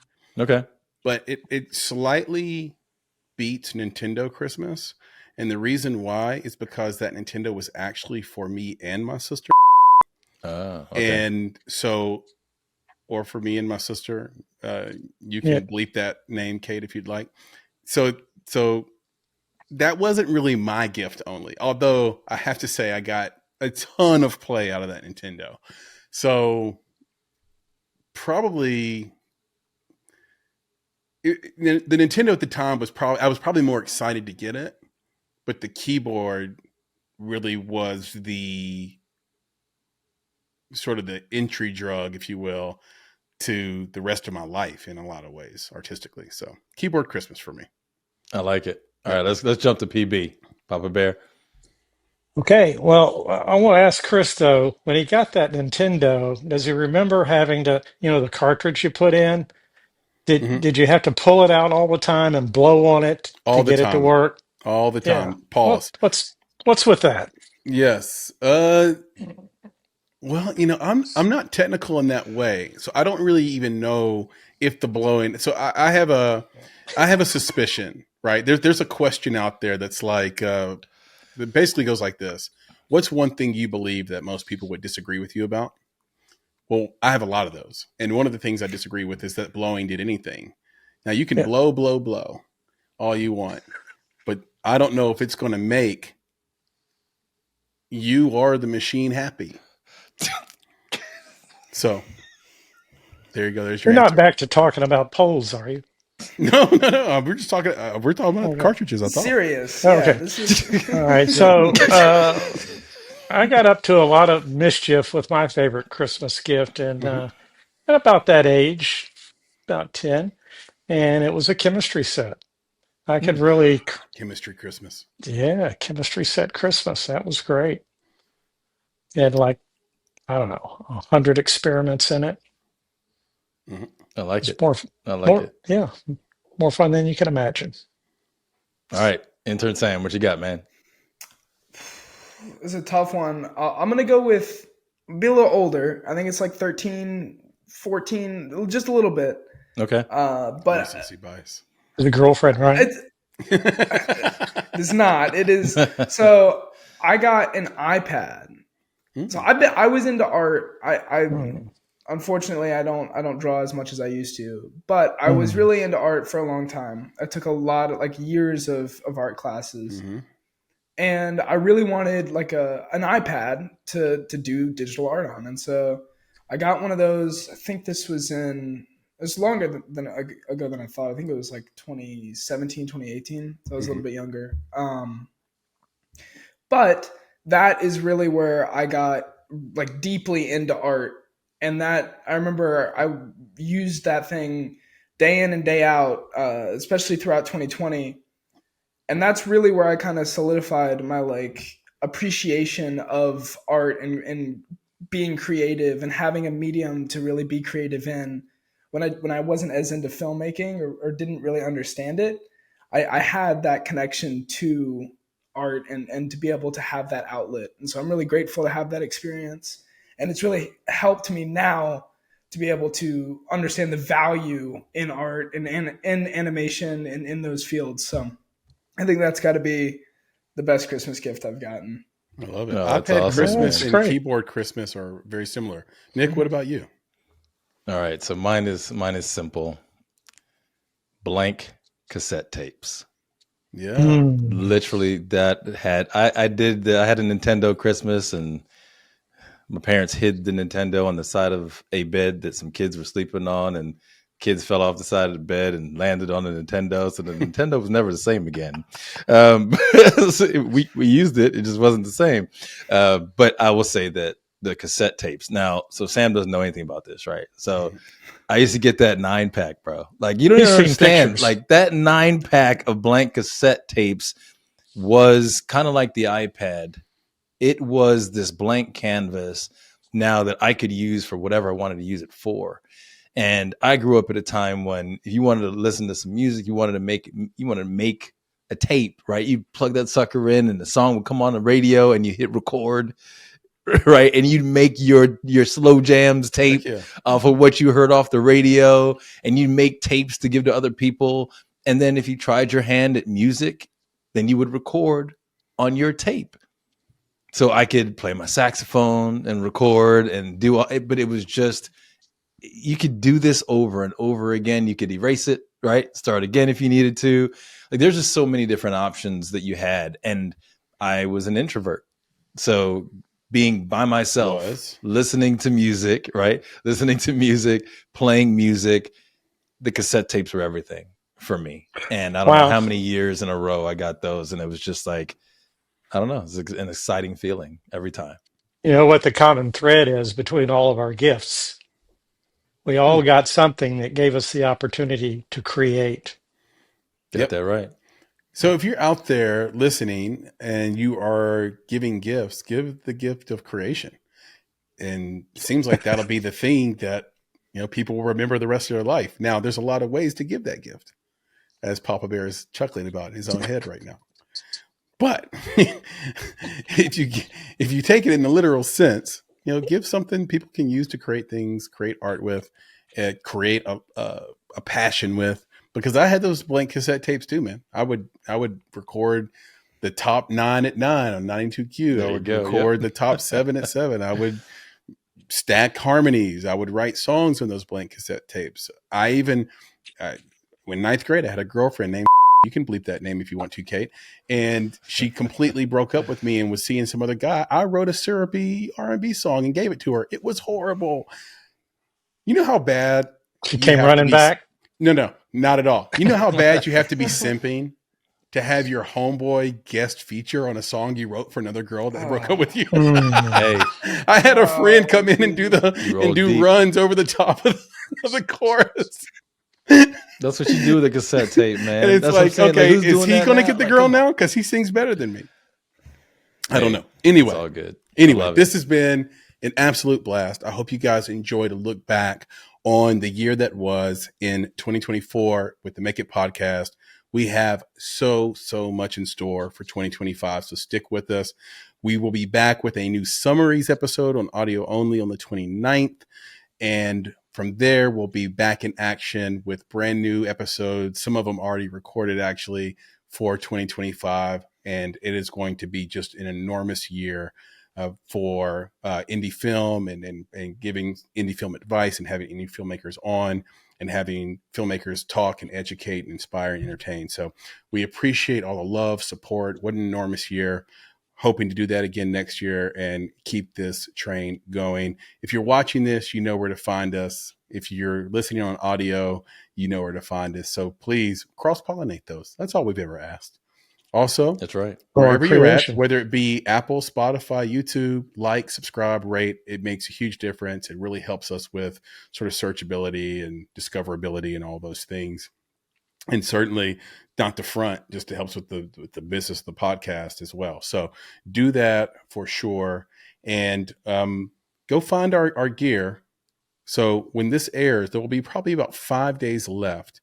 So we have at Cotton Bureau 20% off code in the store right now. And then we have a 20% off code at our shop on the makeitpodcast.com or bonsai.film/shop. So anything you get there is 20% off until Christmas Day. Don't miss out and wear your filmmaking journey. And so with that, Nick, can you please leave us one last time in 2024 with the credo? It's crazy to think. So I have to say, everybody, happy holidays. I'd say good riddance to 2024. That was a great year. We did great things, and we're looking forward to 2025. So with that, we'll say be better, be creative, be engaged. And thank you for listening. Nick, Papa Bear, Sam, see you guys in 2025. Yeah, man. Let's do it. Looking forward to it. All right. Happy holidays, everybody. Enjoy the break. See you next year. Yep. All right, folks. Peace. Love you guys. Love you too, bro. Peace.